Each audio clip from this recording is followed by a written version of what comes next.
A prospective dole queue behind a duo of bagpipes, the men who build, service and maintain British rail hardware marched their jobs to Westminster. Among them men from Temple Mills, where closure will cost the East End hundreds of jobs. Any chance of another job? At this particular moment in time, I would say very scarce. What notice do you expect the government to take of today? As much notice as they've taken as probably the other 3.5 million unemployed.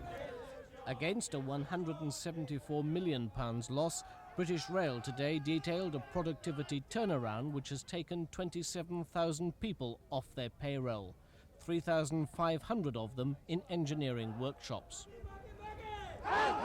Temple Mills is one of 3 engineering workshops British Rail want to close this year.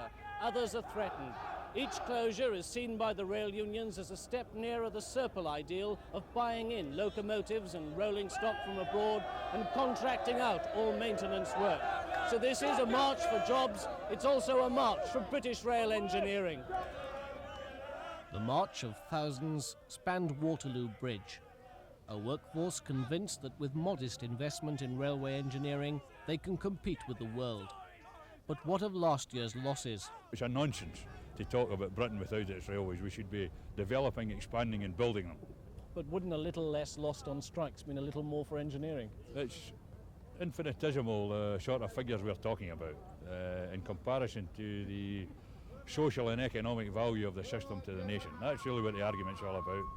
Britain needs its railways, we need the investment, we need the money to build, modernise and develop. And so to a Westminster lobby and election promises. David Bellin for Thames News.